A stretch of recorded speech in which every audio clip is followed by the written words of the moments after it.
You can unmute. We are live, sir. We can start. I've unmuted, yeah. Yeah, we can go ahead, sir. Where's my picture? Yeah, okay. Good evening, friends in the media. I have an opening statement as usual. Let me read it, and after that, I shall take a few questions. After carefully reading the statement of the Finance Minister on the so-called stimulus package, I am reminded of the Hindi proverb, Khoda Pahad Nikla Chuha. Loosely translated, it means dig a mountain and find a mouse. Let me make it very clear at the outset. The grand announcement yesterday was no stimulus package to push economic growth. It was another sly attempt to dazzle the people with exaggerated numbers and lead them to believe that the government is hands-on and responsive to the needs of the people and the economy. It is also a candid confession that the earlier so-called 20 lakh crore rupee package was a massive failure. It was a failure because it was a hoax. Remember that yesterday we also got the news that the IIP, Index of Industrial Production, had contracted for the 6th month in a row, and retail inflation had surged to 7.34%. More worryingly, nearly all of the rise in CPI inflation was due to a steep rise in the prices of vegetables that has hurt the homemaker the most. The numbers claimed this time too are a hoax. The stimulus is not, I repeat, not of a value of rupees 73,000 crore as headlined by some newspapers. Nor is it of the value of rupees 1 lakh crore, another number that is being thrown at us. The fiscal impact of these announcements is estimated by analysts to be a mere 0.1% of GDP. Let me repeat that, 0.1% of GDP. I'm also amazed by the use of the phrase demand infusion. I wonder if such a phrase exists. The government is also trying to play the role of Maa-Baap when it tells government servants what amount, on what goods, and when they should spend their own money. Just as the BJP has been telling people what to eat, what to wear, what language to speak, who to love, who to marry, etc., it is now trying to control people on their spending preferences. This is another piece of retrograde interference in people's lives. Now to the merits of the three announcements. 1. The 10,000 crore rupee interest-free festival advance to government servants is not additional expenditure. It will be recovered in 10 monthly installments. It is like buying on equated monthly installments, that is EMI. 2. The 12,000 crore rupee offer to the states is not a grant, but a loan. All the big states put together will get only rupees 7,500 crore, which is a minuscule fraction of the capital expenditure of rupees 9 lakh crore budgeted by the states for 2020-21. It will make little difference. 3. The offer of a tax concession to 35 lakh central government employees on LTC is a pathetic attempt to induce them to spend twice that amount out of their own money to gain a small benefit on tax. The FM is also disincentivized encashing 10 days of leave by requiring that it must be spent as stipulated by the government in order to get the paltry tax benefit. If we assume that the value of the LTC fare is rupees 6,000 at the lowest and rupees 36,000 at the highest, the government employee must fulfill 7 conditions. A, must spend rupees 12,000 to rupees 72,000 out of her own money or savings. B, must buy only a non-food item. C, must buy items that have a GST rate greater than 12%. D, must buy only from a GST registered shop. E, must pay digitally, not in cash. F, must buy before 31st March 2021, that is within 5.5 months. H, must produce GST bills. If she fulfills all the 7 conditions, then a government employee can expect a tax benefit, mark my words, a tax benefit of rupees 300 to rupees 7,200. Let us see how many government employees will avail of the FM's generous gift. Let us also wait for the CNAG's audit report of the scheme after 2 to 3 years. The most deserving people who need the money desperately have once again been left in the cold. They are the bottom half of the families in India.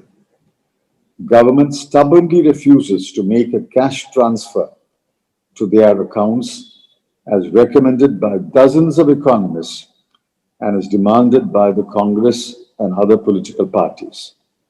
I'm sure that they are watching the government's pitiful efforts to revive the economy that will register a degrowth, a negative growth of 10% in 2020-21. I'm prepared to take questions now. Thank you, sir. The first request for a question has come from Rakesh Kapoorji. Rakesh Kapoor, please go ahead. Unmute yourself. Keep your question brief, please. Good evening, sir. My evening. question is that out of this so-called stimulus package, what will be the net cash outflow from the government coffers? Additional cash flow from the government coffers. Several economists have estimated it at 0.1% of GDP. Yes. Now, the GDP is about 200 lakh crore. 0.1% is a very, very small amount. 0.1%, 1/10 of 1%. Right. So that amounts to, out of this so-called 73,000 or 1 lakh crores of rupees, which is the government's scheme or package, that amounts to how much money? It amounts to only About 20,000 crore, maybe about 30,000 crores. That's right. Thank you, sir. On how many people avail of the scheme. No? Yes, thank you. Thank you. Thank you, Kapoor Saab. I'll request the next question someone wants to ask. Siddharth from ANI. Please go ahead, Siddharth. Good evening, sir. Good evening. Sir, my question to you is very simple. That yesterday the whole country listened to the finance minister, and now what your people are saying. But as a layman who have,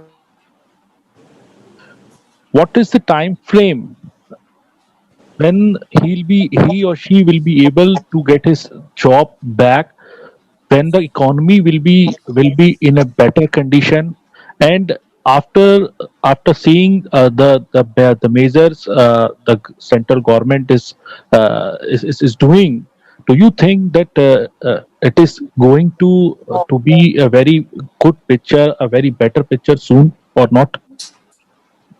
Well, I wish you had asked this question yesterday to the finance minister. The right person to ask this question is the finance minister, and she should have answered it. Government is doing nothing to revive jobs. Government is not even filling their vacancies in government jobs. Just ask for the number of vacancies in government jobs, vacancies in public sector undertakings. Even they are not being filled.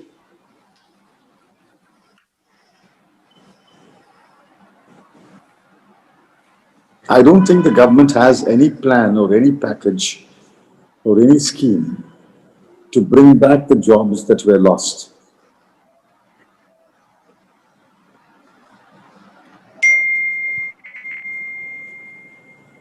Thank you, sir. Right. Please indicate. Can I, Rakesh Kapoor ji, you again Can want I- to ask? Yeah. can I ask the second question? My question is that yesterday I also asked with Mr.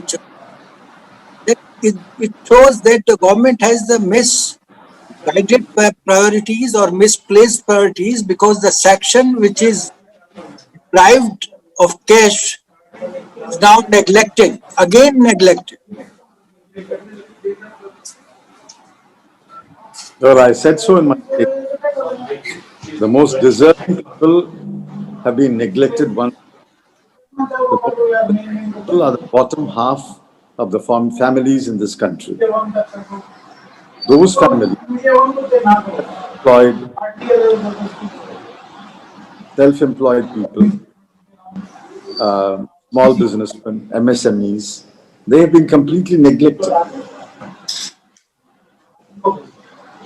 Okay. Thank you, sir. We'll move to the next one. Supriya Bhargava from TV9 wants to ask the question. Supriya, please come in.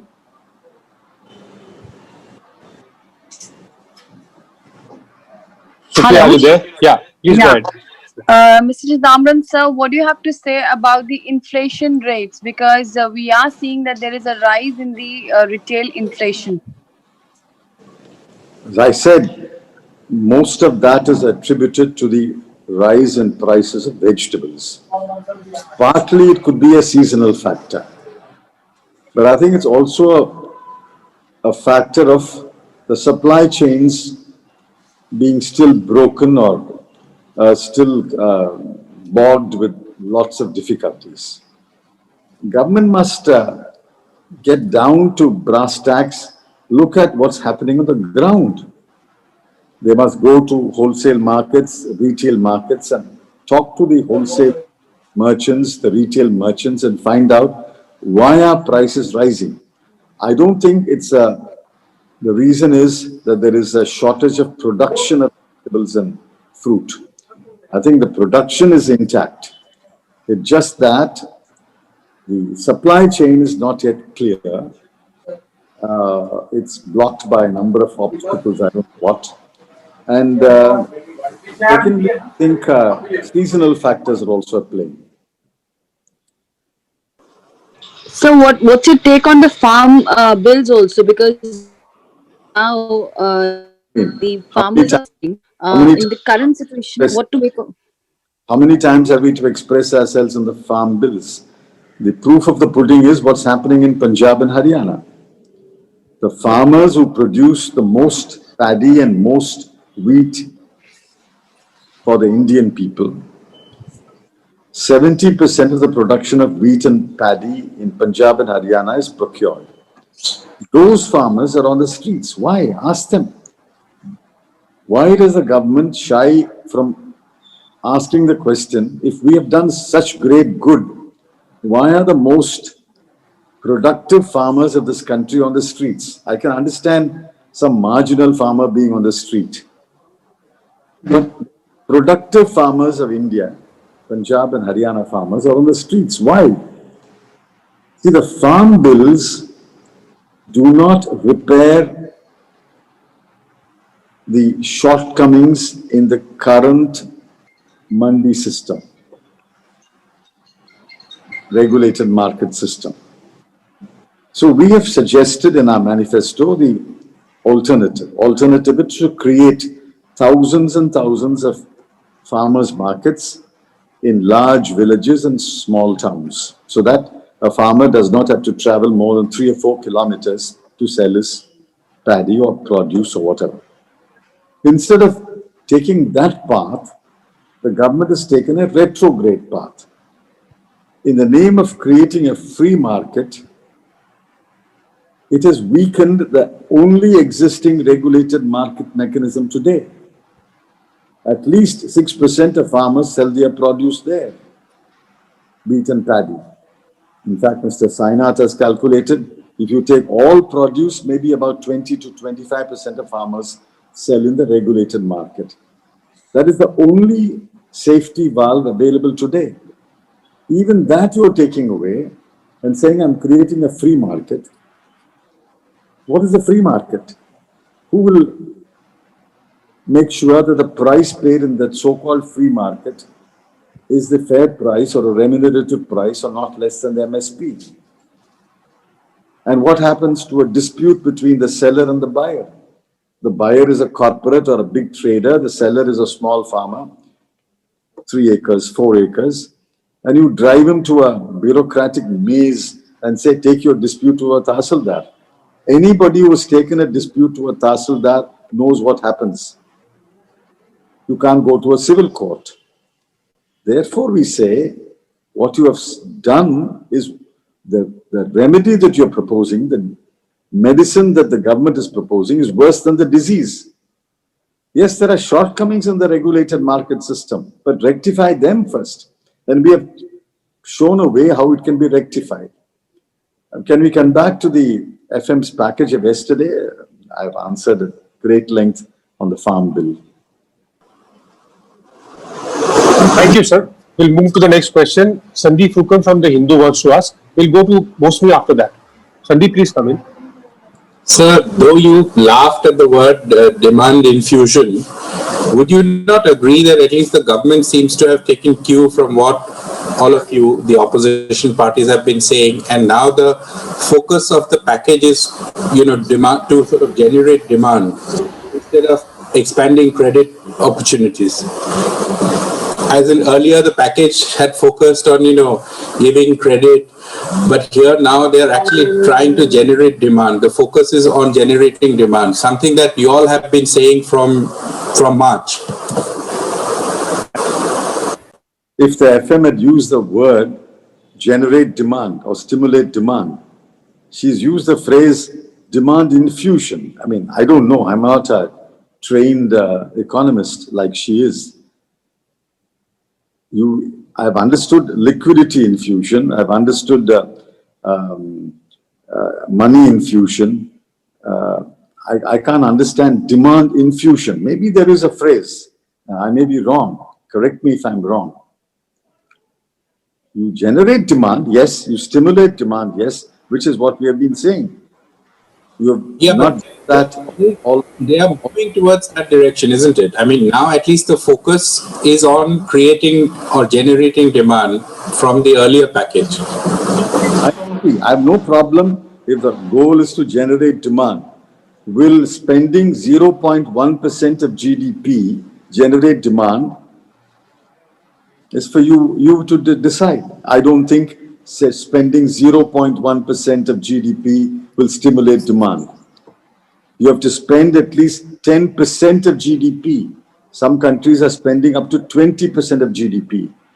All economists whom I respect and the world acknowledges as distinguished economists have said you must sharply step up spending. Even a couple of days ago, Jahangir Aziz has written a column. Step up expenditure sharply, not by 0.1%. This will not stimulate demand. This, as I said, is digging a mountain and finding a mouse. Thank you, sir. That was very elaborate. I'll move to the next one. Mosmi, please come in. Yeah. Hi, sir. Very good evening. Good evening.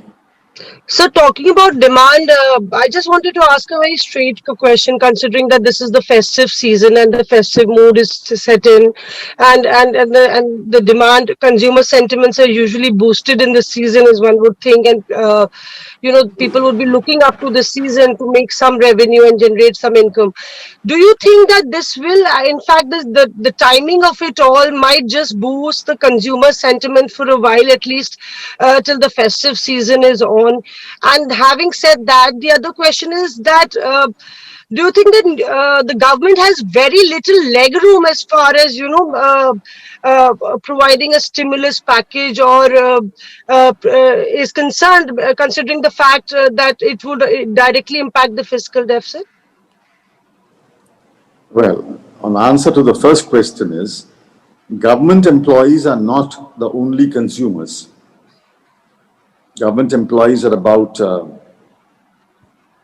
35 million or something, given the number.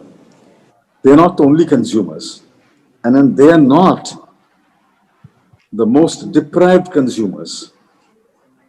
Their salaries have been protected all through the last 8-9 months. I have no objection if you want to give a benefit to the government servants. I have no objection at all.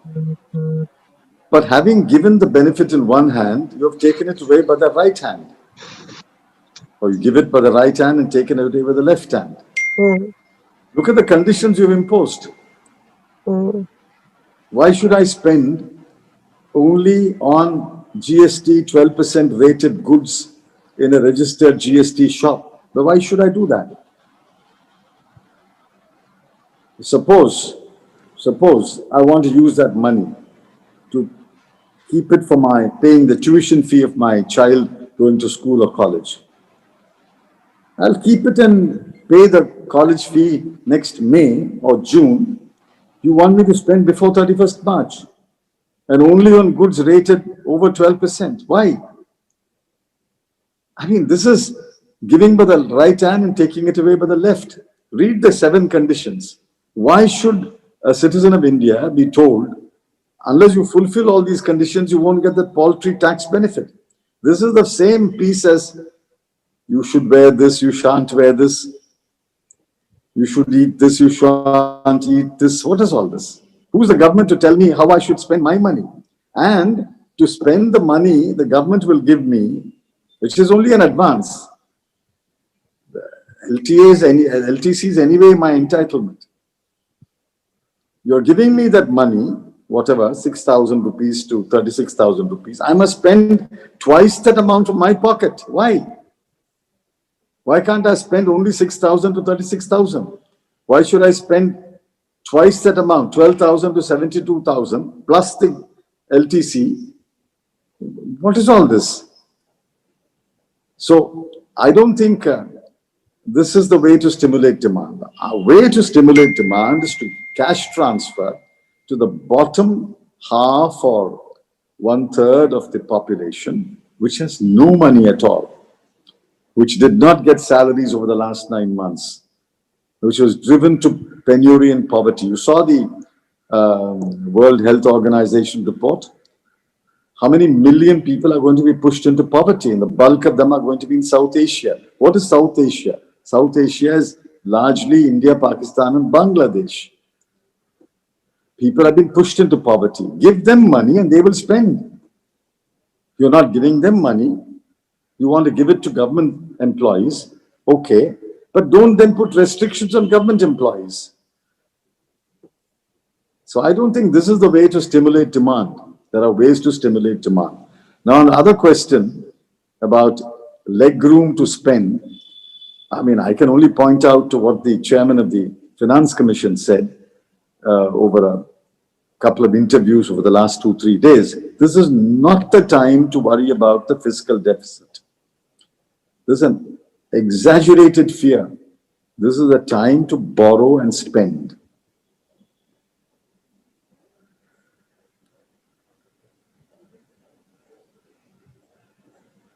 Thank you, sir. Pranabji, Sorry. So the next question is from Anando Bazar. Premanshu wants to ask, It's a related question. He asked, do you think there is fiscal space available for stimulus, as FM has said that she does not want to take risk of unsustainable debt burden and inflationary pressure? Fiscal space has to be created. You have to be a creative finance minister. You have to be a creative government. Fiscal space has to be created. Are you seriously suggesting that the people who have suggested that we should borrow and spend, Dr. Raghuram Rajan, Dr. Arvind Subramanian, Dr. Arvind Panagriya, Dr. Jehangir Aziz, and 2 days ago, even the chairman of the Finance Commission, and conservative economists like Dr. C. Rangarajan, Dr. Govinda Rao, are you seriously saying that they have not considered the debt burden of India? They have not considered the problems that are worrying the finance minister? Having considered all that, they are recommending that you should borrow and spend, that you must create the fiscal space.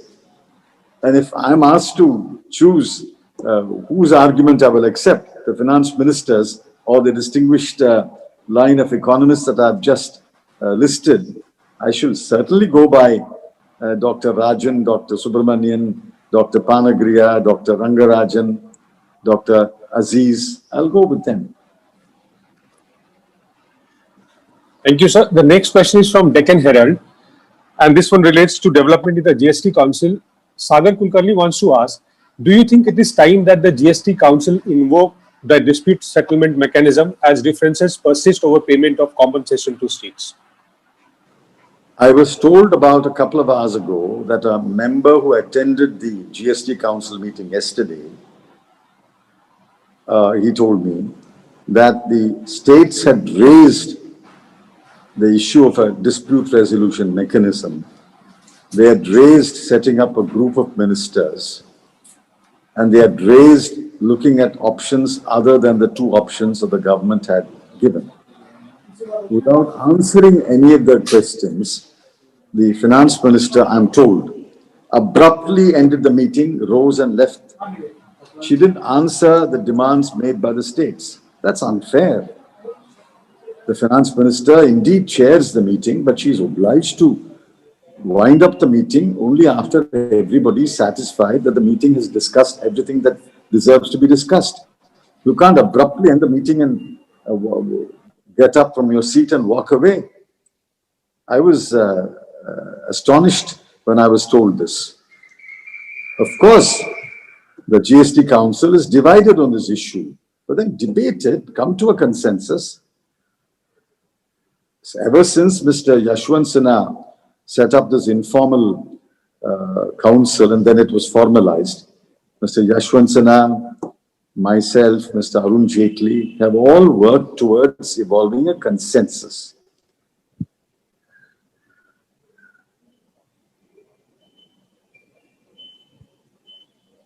Sorry, I'll take the last question, sir. Meenakshi from Sunmark. Meenakshi ji, please come in. Unmute kariye. Sir, good afternoon. Good afternoon. Sir, you have too much issue on the economic front, like you just discussed GST. And Mr. Amit Mitra given a good statement yesterday on the GST Council's meeting, and he is one of the very important member of the GST Council.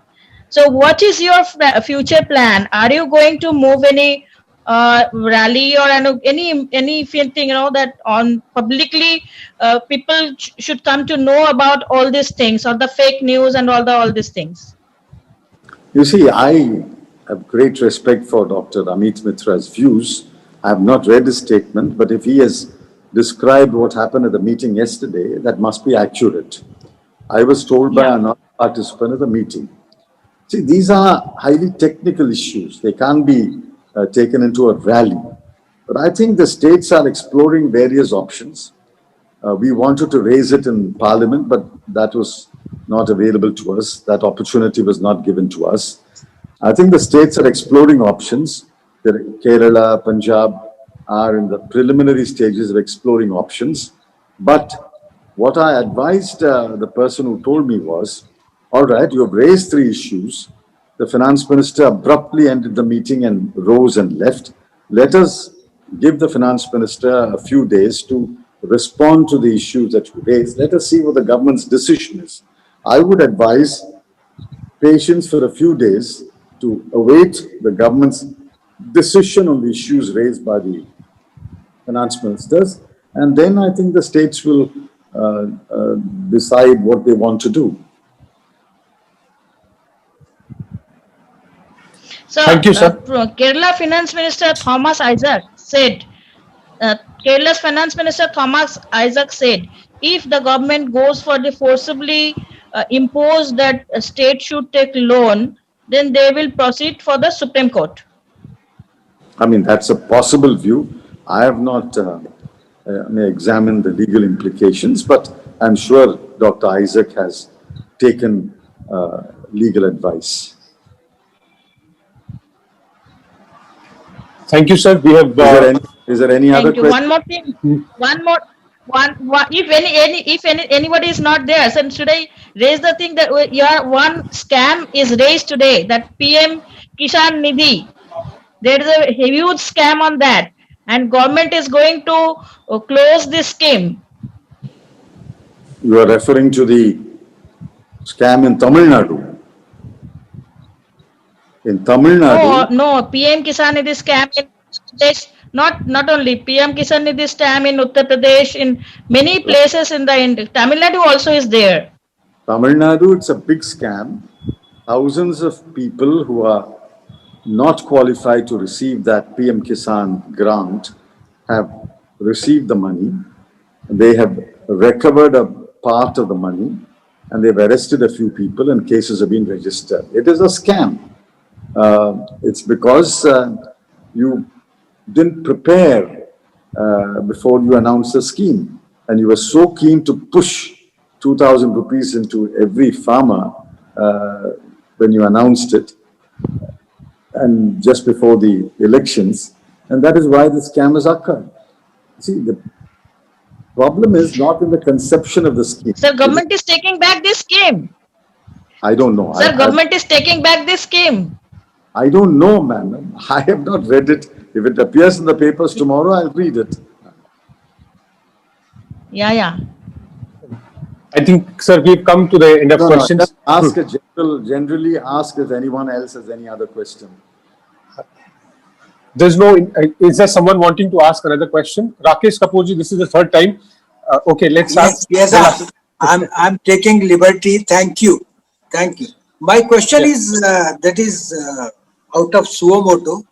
That is that in your column in Indian Express on Sunday you have used the phrase "the impunity triumphs over justice." Yes.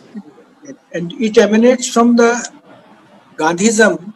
That the Gandhi described this situation in a democracy is the rule of anarchists. Anarchism prevails in such condition. And Dr. Lohia described it as a murder of democracy. Do you mean that in Uttar Pradesh, the government has come to the stage where there is hardly any democracy or democratic system? That is my question. I think you should ask the leaders who are functioning in Uttar Pradesh. At least as my part, I have carefully followed Ms. Priyanka Gandhi Vadra's statements on the complete breakdown of law and order, the lack of safety for women, the excesses of the police. So that's my party's view, which is articulated by Ms. Priyanka Vadra Gandhi. I'm sure other parties have their views. Sitting in Chennai, Tamil Nadu, I can't really comment on the ground situation in Uttar Pradesh, but Pradesh politicians are pointing out to the breakdown of law and order. There must be some truth in what they're saying. And certainly the Hathras incident, the Hathras district incident, and the other incidents that have happened in that area point to a rapidly deteriorating situation. And as I said in my column, the focus is to shift away from the alleged assault and rape case. I'm using the word alleged assault and rape case of that minor 19-year-old girl shift away from that into launching cases for